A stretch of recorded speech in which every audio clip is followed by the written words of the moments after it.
Good day, ladies and gentlemen. Welcome back to the EBN preparation course. Whether it's semester test or exam, doesn't really matter. Okay, so in this chapter, we are going to be covering chapter 4. This is where we learn about superposition, source transformation, Norton, Thevenin, and maximum power transferred. So, superposition is the principle that states that the voltage across or the current through an element in a linear circuit is the algebraic sum of the voltages across or the currents going through it, right? Let's say, for example, here you had another voltage source there. Like, never mind what's going on here for now, right? Let's say you had two voltage sources here, right? Vs and V2, right? So if you simply switch off Vs, then you find how much V2 is giving to R, and then how much voltage V2 is contributing towards R, and then you switch off V2,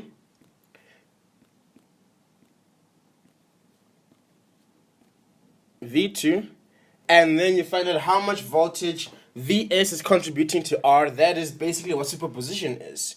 So with superposition, your voltage sources become shorts and your current sources become open circuits, right? That's how you do superposition. If they ask a question, they say, let's say for example here, with plus minus, right? V2. So if they say how much voltage is Vs contributing to R, all you do is you switch off all the other sources, and then you calculate the voltage across the resistor or the current across the resistor due to this one independent source. And that is what superposition is. Superposition is it's basic, it's easy, it's boring. Okay, yeah. Now that we've done the boring stuff, let's start doing the more interesting stuff, right? So the next thing after superposition, you get to source transformation, right? So source transformation basically says that if you have a voltage source in series with a resistor, you can represent it as a current source in parallel with that resistor. How much is the value of this current source? Well, using V is equal to Ri, let's say we are switching from current source to voltage source, right? So to find the value of Vs, we use this equation, V is equal to Ri. We take Is and we multiply it by this value of R. And then you find the value of Vs when you draw this new circuit, right? And if we were switching from the voltage source to the current source, just a little bit of erasering there. If the switch was going this way, right, using V is equal to Ri, I is equal to V over R, right? So this Is would be Vs over R. So the one thing with source transformation is remember that the voltage source must be in series with your resistor, and your current source is in parallel with your resistor. The resistor value does not change, only the voltage source or the current source. And that is source transformation. And yeah, source transformation is also pretty easy, pretty simple things. Source transformation, the place that you mostly use source transformation is when you're trying to find equivalent resistance of something, right? Let's say you've got some funny networks going on here, and then there's funny things and funny things, right? So like if you simply transform this R into this, then you've got three parallel guys going there. Like we will do questions and examples on this. You know how the format is by now. I first of all go through the theory, and then we go through like an hour or so or more of examples. Okay, so yes, that is superposition and source transformation. And then after that, oh yeah, you can also source transform dependent sources. Yeah. And yeah, okay. And then after that, you encounter Thevenin and Norton, right?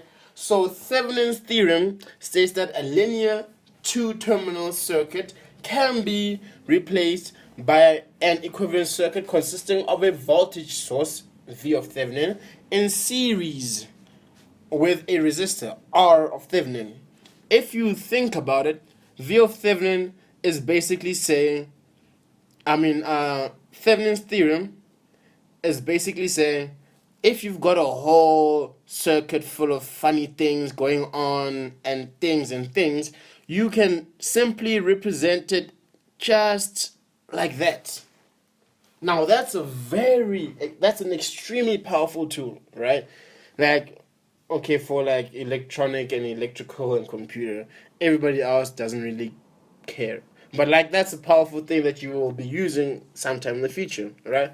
So the way you do your there's two cases when it comes to your Norton and Thevenin. Norton and Thevenin are basically the same thing. It's just that with Norton you use a current source, and with Thevenin you use a voltage source, right? So the one thing about finding the equivalent resistance, this R of Thevenin here, right?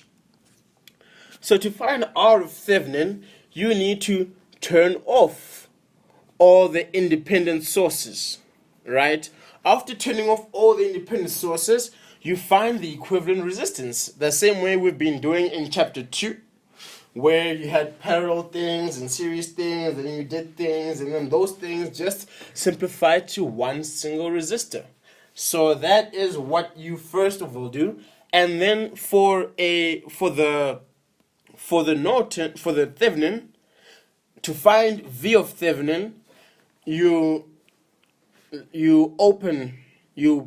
put an open source. You open the terminals, right? Let's say the question would be like, find R of Thevenin on this side and V of Thevenin this side, right? So for your V of Thevenin, so what you would first do is that you would close there, you would short that, and then you short all the current sources and you open all of the voltage sources. Then you find the equivalent resistance, and then when you're trying to find V of Thevenin, all you simply do is open source those two terminals and then find the equivalent voltage that is across the two terminals. Pretty simple. But as I said, this is right now just walking you through the theory, talking through the theory. We will do example after example until you're ready in the face when it comes to this, because this is it's okay stuff, right? So in the second case, this is when you have a dependent source within the circuit. So when you have a dependent source, you need to add a test source, right? Let's say, for example, here, right here.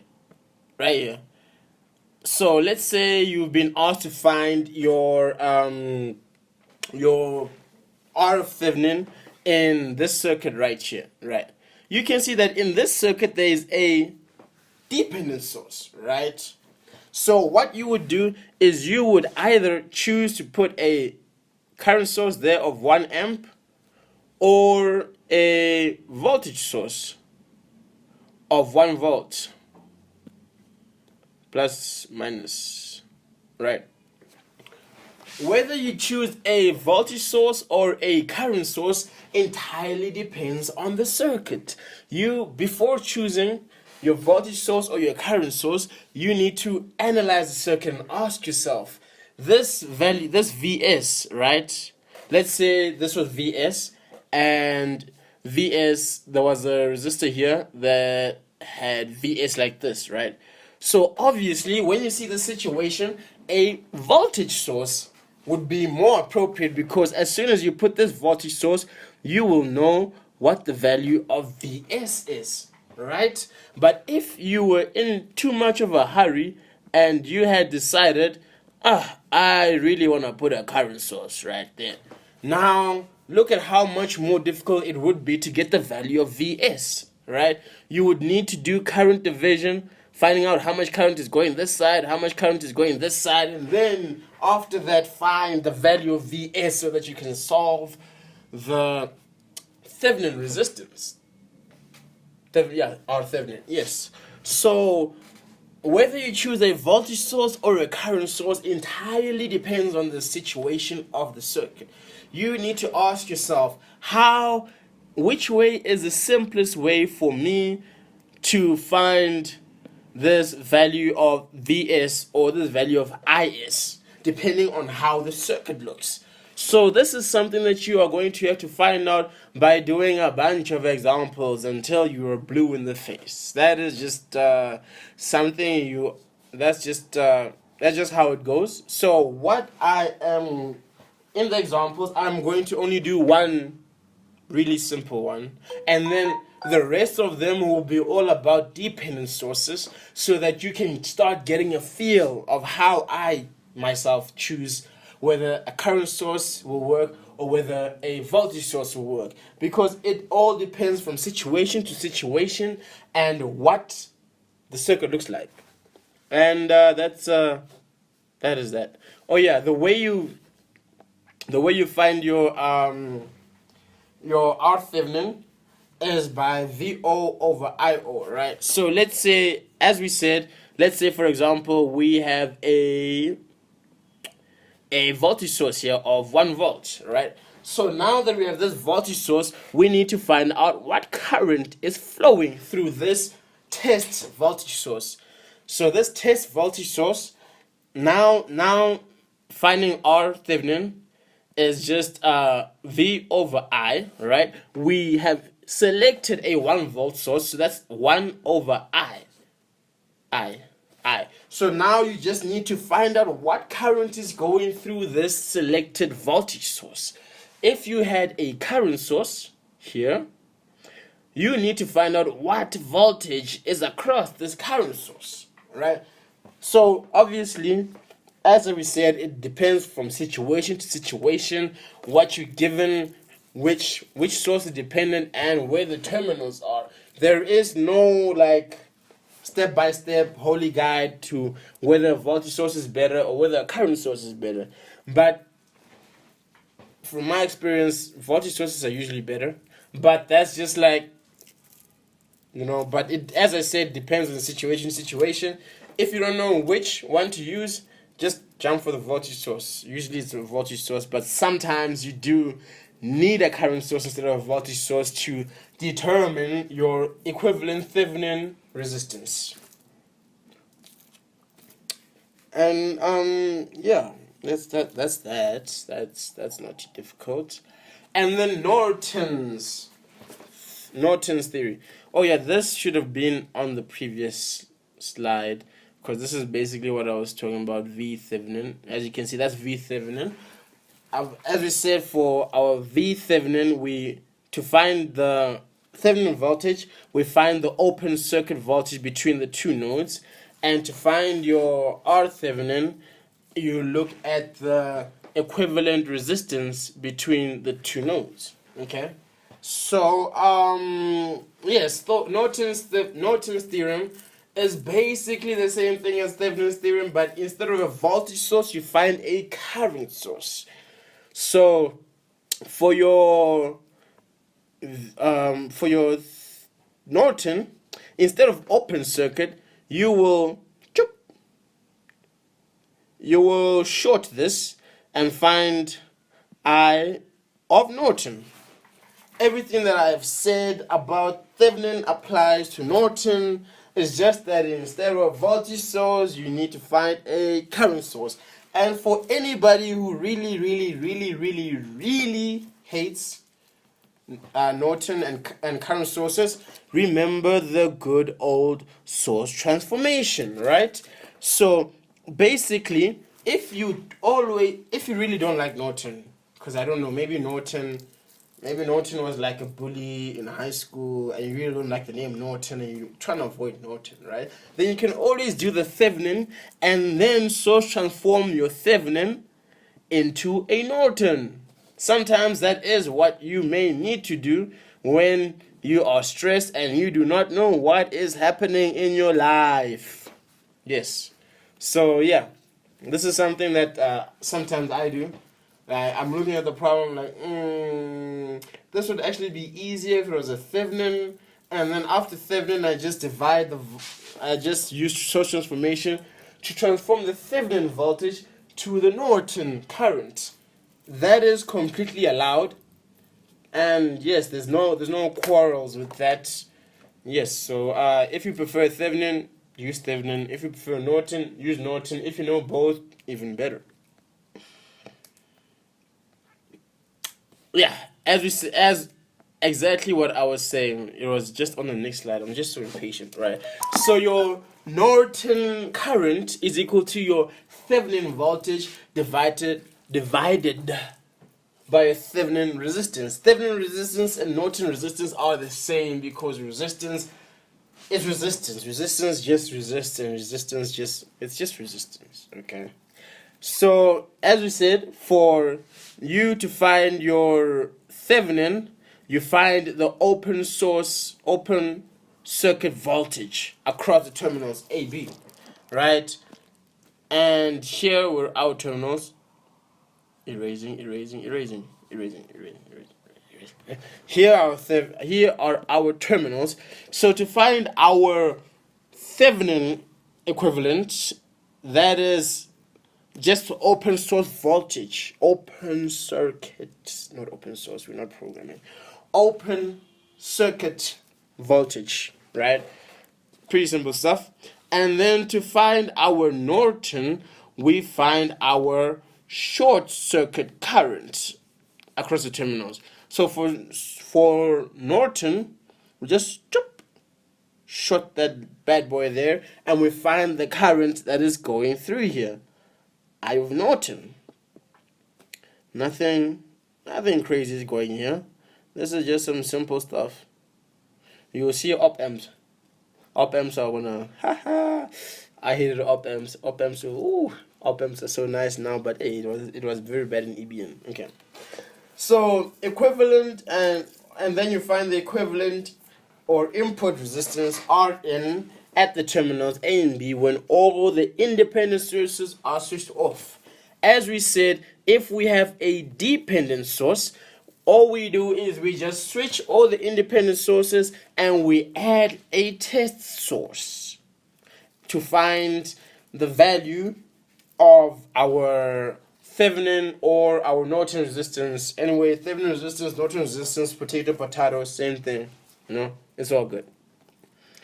And last, but not least, I don't want to say but least because, this is the least. Okay, so maximum power transfer. This is the whole point of the whole chapter, for you to understand maximum power transfer. So, speaking to all the EEC people here, when you design a circuit, right, let's say you've got a whole circuit going on. Yellow sucks. Purple. I haven't used purple this whole time. Wow, how terrible of me. So let's say you've got a circuit, all these funny things are happening. Oh, let me not draw capacitors. You guys probably don't know capacitors yet. Let's say you have funny things going on here.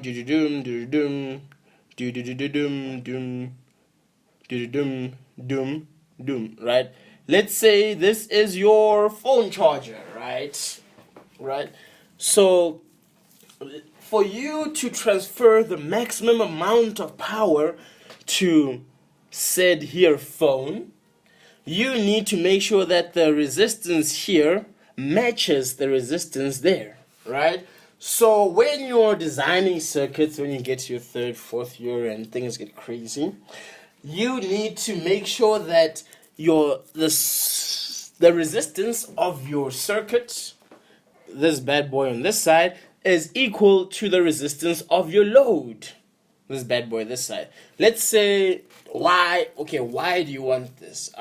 So that you can transfer the maximum amount of power. Remember we learned about parallel current division, that stuff, right? So so if you've got a mismatch of our resistances here, right, you will get more current floating around in your circuit and not being delivered all the way to your load.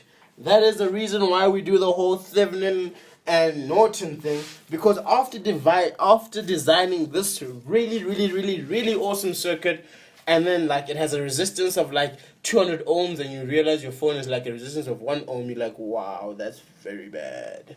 You know, that type of thing. So you might need to re-engineer some things and do some things, you know.